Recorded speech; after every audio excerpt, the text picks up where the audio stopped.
Every time you borrow money from a bank, whether it is a mortgage loan or a credit card charge, the money given to you is not only counterfeit, it is an illegitimate form of consideration and hence voids the contract to repay, for the bank never had the money as property to begin with. Unfortunately, such legal realizations are suppressed and ignored, and the game of perpetual wealth transfer and perpetual debt continues. And this brings us to the ultimate question: why? During the American Civil War, President Lincoln bypassed the high-interest loans offered by the European banks and decided to do what the Founding Fathers advocated, which was to create an independent and inherently debt-free currency. It was called the greenback. Shortly after this measure was taken, an internal document circulated between private British and American banking interests stated, "Slavery is but the owning of labor and carries with it the care of laborers, while the European plan is that capital shall control labor by controlling wages. This can be done by controlling the money. It will not do to allow the greenback, as we cannot control that." The fractional reserve policy perpetrated by the Federal Reserve, which has spread in practice to the great majority of banks in the world, is, in fact, a system of modern slavery. Think about it. Money is created out of debt. And what do people do when they are in debt? They submit to employment to pay it off. But if money can only be created out of loans, how can society ever be debt-free? It can't. And that's the point. And it is the fear of losing assets coupled with the struggle to keep up with the perpetual debt and inflation inherent in the system, compounded by the inescapable scarcity within the money supply itself, created by the interest that can never be repaid, that keeps the wage slave in line, running on the hamster wheel with millions of others, in effect powering an empire that truly benefits only the elite at the top of the pyramid. For, at the end of the day, who are you really working for? The banks. Money is created in a bank and invariably ends up in a bank. They are the true masters, along with the corporations and governments they support. Physical slavery requires people to be housed and fed. Economic slavery requires people to feed and house themselves. It is one of the most ingenious scams for social manipulation ever created, and at its core, it is an invisible war against the population. Debt is the weapon used to conquer and enslave societies, and interest is its prime ammunition.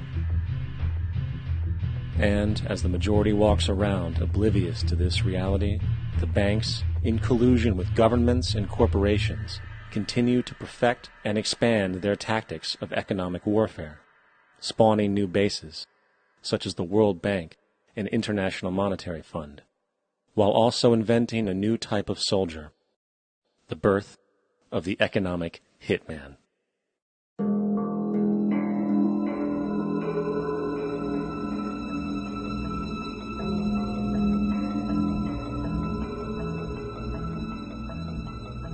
We economic hitmen really have been the ones responsible for creating this first truly global empire. And we work many different ways.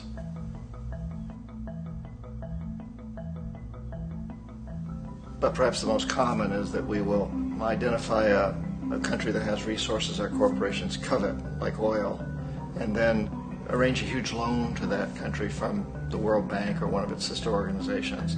But the money never actually goes to the country. Instead, it goes to our big corporations to build infrastructure projects in that country, power plants, industrial parks, ports, things that benefit a few rich people in that country, in addition to our corporations, but really don't help the majority of the people at all. However, those people, the whole country is left holding a huge debt.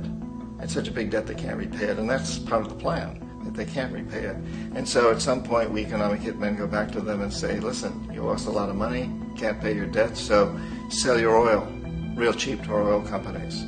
Allow us to build a military base in your country, or send troops in support of ours to someplace in the world like Iraq, or vote with us on the next UN vote to have their electric utility company privatized and their water and sewage system privatized and sold to U.S. corporations or other multinational corporations.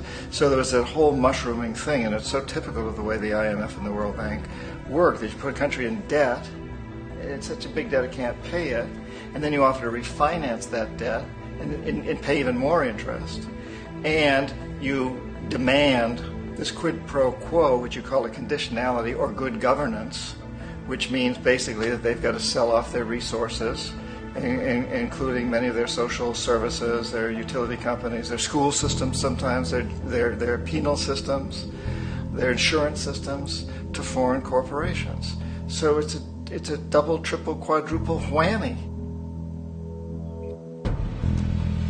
The precedent for economic hitmen really began back in the early 50s when democratically elected Mossadegh, who was elected in Iran, he was considered to be the hope for democracy in the Middle East and around the world. He was Time Magazine's Man of the Year. But one of the things that he'd run on and began to implement was the idea that foreign oil companies needed to pay the Iranian people a lot more for the oil that they were taking out of Iran. The Iranian people should benefit from their own oil.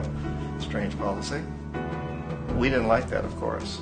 But we were afraid to do what we normally were doing, which was to send in the military. Instead, we sent in one CIA agent, Kermit Roosevelt, Teddy Roosevelt's relative. And Kermit went in with a few $1 million and was very, very effective and efficient. And in a short amount of time, he managed to get Mossadegh overthrown and brought in the Shah of Iran to replace him, who always was favorable to oil. And it was extremely effective. Bombs overflow Tehran. Army officers shout that Mossadegh has surrendered and his regime as virtual dictator of Iran is ended. Pictures of the Shah are paraded through the streets as sentiment reverses. The Shah is welcomed home. So back here in the United States, in Washington, people looked around and said, wow, that was easy and cheap. So this established a whole new way of manipulating countries, of creating empire. The only problem with Roosevelt was that he was a card-carrying CIA agent, and had he been caught, the ramifications could have been pretty serious. So very quickly at that point, the decision was made to use private consultants to channel the money through the World Bank or the IMF or one of the other such agencies, to bring in people like me who worked for private companies, so that if we got caught, there would be no governmental ramifications.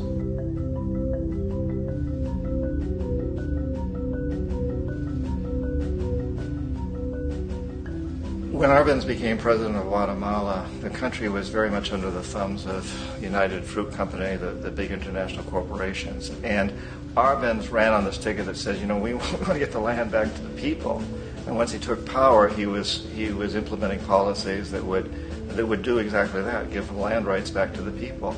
United Fruit didn't like that very much. And so they hired a public relations firm, launched a huge campaign in the United States to convince the United States people, the citizens of the United States, and the press of the United States, and the Congress of the United States, that Arbenz was a Soviet puppet, and that if we allowed him to stay in power, the Soviets would have a foothold in this hemisphere. And that, at that point in time, was a huge fear on everybody's mind, the Red Terror, the Communist terror. And so, to make a long story short, out of this public relations campaign came a commitment on the part of the CIA and the military to take this man out.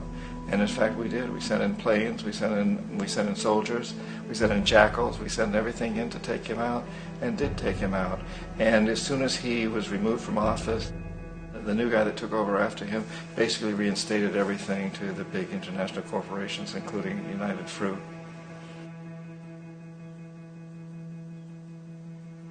Ecuador for many, many years had been ruled by pro-U.S. dictators, often relatively brutal. Then it was decided that they were going to have a truly democratic election. Jaime Roldos ran for office. And his main goal, he said, as president would be to make sure that Ecuador's resources were used to help the people. And he won, overwhelming, by more votes than anybody had ever won anything in Ecuador.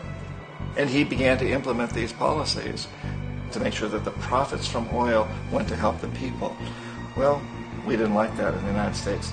I was sent down as one of several economic hitmen to change Roldos, to corrupt him, to bring him around, to let him know, okay, you know, you can get very rich, you and your family, if you play our game, but if you continue to try to keep these policies you've promised, you're going to go. He wouldn't listen.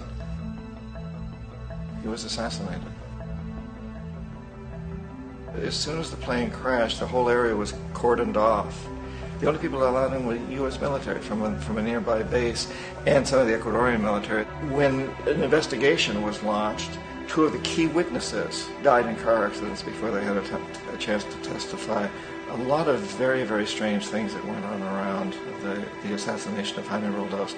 I, like most people who've really looked at this case, had absolutely no doubt that it was an assassination. And of course, in my position as an economic hitman, I was always expecting something to happen to Jaime, whether it be a coup or assassination, I wasn't sure, but that he would be taken down because he was not being corrupted. He would not allow himself to be corrupted the way we wanted to corrupt him. Omar Torrijos, president of Panama, was, one of my favorite people. I really, really liked him. He was very charismatic. He was a guy who really wanted to help his country. And when I tried to bribe him or corrupt him, he said, look, John, he called me Juanito. He said, look, Juanito, I don't need the money. What I really need is for my country to be treated fairly. I need for the United States to repay the debts that you owe my people for all the destruction you've done here. I need to be in a position where I can help other Latin American countries win their independence and be free of this terrible presence from the north that you people are exploiting us so badly. I need to have the Panama Canal back in the hands of the Panamanian people. That's what I want. And so, leave me alone. Don't try to bribe me. It was 1981, and in May, Jaime Roldos was assassinated. And Omar was very aware of this. Torrijos got his family together and he said, I'm probably next, but it's okay because I've done what I came here to do. I've renegotiated the canal. The canal will now be in our hands. He just finished negotiating the treaty with Jimmy Carter. In June of that same year, just a couple of months later, he also went down in an airplane crash, which there's no question was executed by CIA-sponsored jackals. Tremendous amount of evidence that one of Torrijos' security guards handed him at the last moment as he was getting on the plane a tape recorder, a small tape recorder that contained a bomb.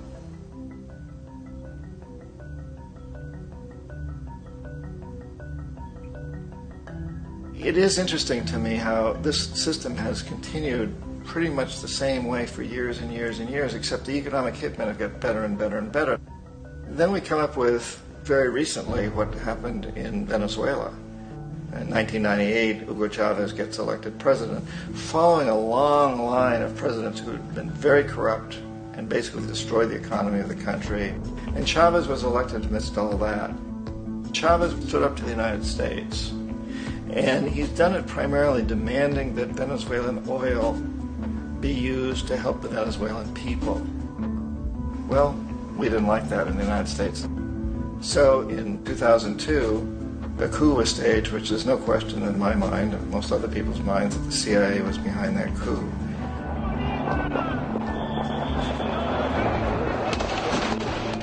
The way that coup was fomented was very reflective of what Kermit Roosevelt had done in Iran, of paying people to go out into the streets, to riot, to protest, to say this Chavez is very unpopular.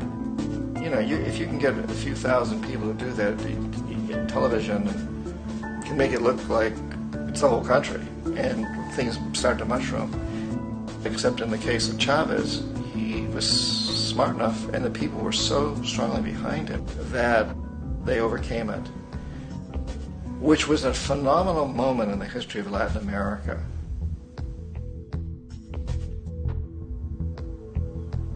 Iraq actually is a perfect example of the way the whole system works. So we economic hitmen are the first line of defense. We go in and we try to corrupt governments and get them to accept these huge loans, which we then use as leverage to basically own them. If we fail, as I failed in Panama with Omar Torrijos and in Ecuador with Jaime Roldos, men who refuse to be corrupted, then the second line of defense is we send in the jackals. And the jackals either overthrow governments or they assassinate. And once that happens and a new government comes in, and boy, it's going to toe the line because the new president knows what will happen if he doesn't. In the case of Iraq, both of those things failed. Economic hitmen were not able to get through to Saddam Hussein. We tried very hard. We tried to get him to accept a deal very similar to what the House of Saud had accepted in Saudi Arabia, but he wouldn't accept it. And so the Jackals went in to take him out. They couldn't do it. His security was very good. After all, he had one time worked for the CIA. He'd been hired to assassinate a former president of Iraq and failed, but he knew the system. So in 91, we send in the troops and we take out the Iraqi military. So we assume at that point that Saddam Hussein is going to come around. We could have taken him out, of course, at that time, but we didn't want to. He's the kind of strong man we like. He controls his people. We thought he could control the Kurds and keep the Iranians in their border and keep pumping oil for us. And that once we took out his military, now he's going to come around. So the economic hitmen go back in the 90s without success. If they'd had success, he'd still be running the country.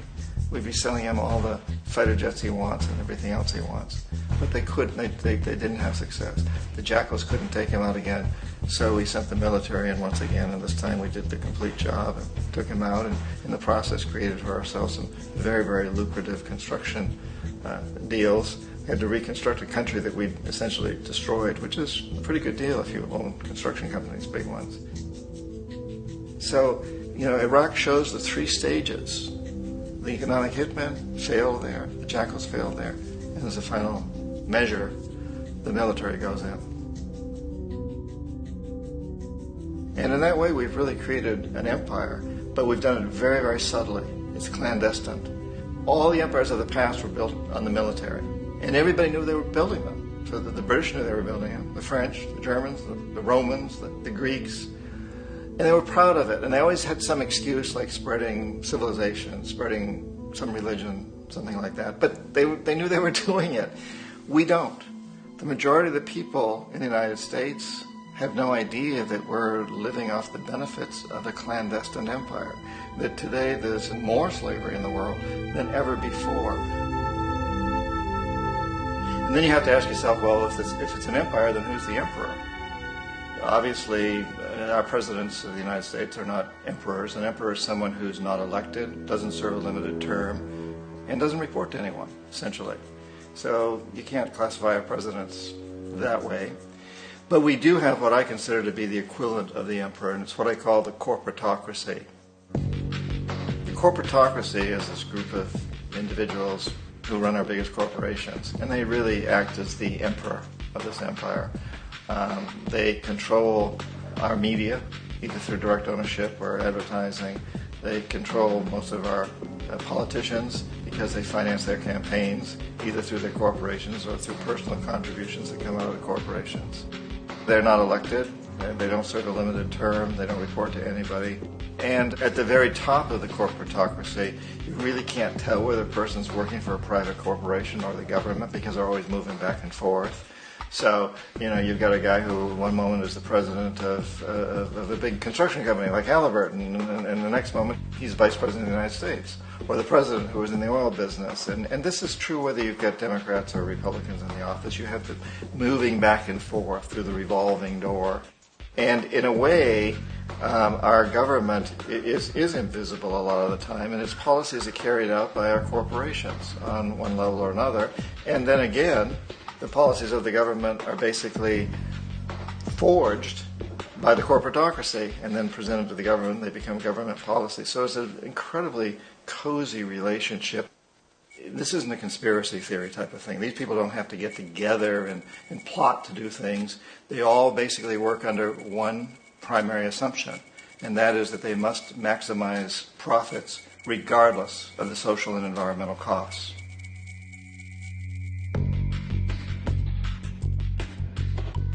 This process of manipulation by the corporatocracy through the use of debt, bribery, and political overthrow is called globalization.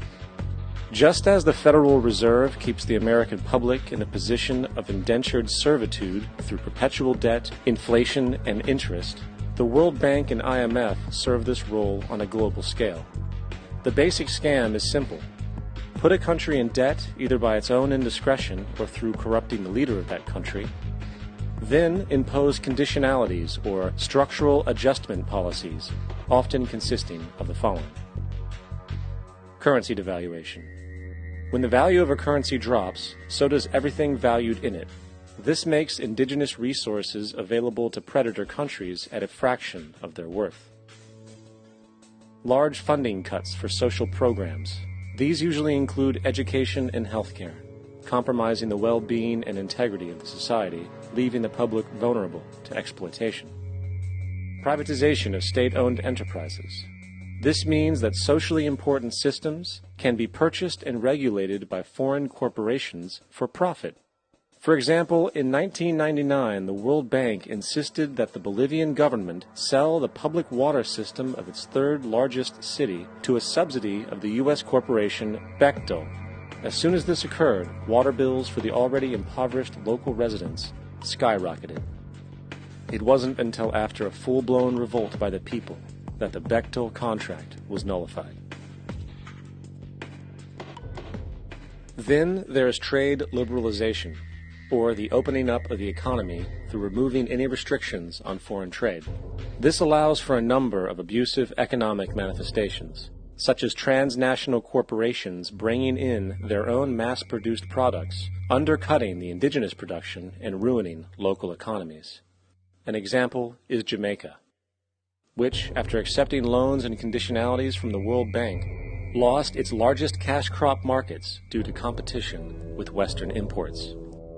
Today, countless farmers are out of work, for they are unable to compete with the large corporations. Another variation is the creation of numerous, seemingly unnoticed, unregulated, inhumane sweatshop factories, which take advantage of the imposed economic hardship. Additionally, due to production deregulation, environmental destruction is perpetual, as a country's resources are often exploited by the indifferent corporations while outputting large amounts of deliberate pollution. The largest environmental lawsuit in the history of the world today is being brought on behalf of 30,000 Ecuadorian Amazonian people against Texaco, which is now owned by Chevron. So today it's against Chevron, but for activities conducted by Texaco. Estimated to be more than 18 times what the Exxon Valdez dumped into the coast of Alaska. In the case of Ecuador, it wasn't an accident. The oil companies did it intentionally. They knew they were doing it to save money out there rather than arranging for proper disposal. Furthermore, a cursory glance at the performance record of the World Bank reveals that the institution, which publicly claims to help poor countries develop and alleviate poverty, has done nothing but increase poverty and the wealth gap, while corporate profits soar. In 1960, the income gap between the fifth of the world's people in the richest countries versus the fifth in the poorest countries was 30 to 1. By 1998, it was 74 to 1. While global GNP rose 40% between 1970 and 1985, those in poverty actually increased by 17%. While from 1985 to 2000, those living on less than $1 a day increased by 18%. Even the Joint Economic Committee of the U.S. Congress admitted that there is a mere 40% success rate of all World Bank projects. In the late 1960s, the World Bank intervened in Ecuador with large loans. During the next 30 years, poverty grew from 50% to 70%. Under or unemployment grew from 15 to 70%. Public debt increased from $240 million to $16 billion, while the share of resources allocated to the poor went from 20% to 6%. In fact, by the year 2000, 50% of Ecuador's national budget had to be allocated for paying its debts. It is important to understand the World Bank is, in fact, a U.S. bank, supporting U.S. interests, for the United States holds veto power over decisions, as it is the largest provider of capital. And where did it get this money? You guessed it. It made it out of thin air through the fractional reserve banking system. Of the world's top 100 economies, as based on annual GDP, 51 are corporations. and 47 of that 51 are U.S.-based. Walmart, General Motors, and Exxon are more economically powerful than Saudi Arabia, Poland, Norway, South Africa, Finland, Indonesia, and many others. And as protective trade barriers are broken down, currencies tossed together and manipulated in floating markets, and state economies overturned in favor of open competition and global capitalism, the empire expands.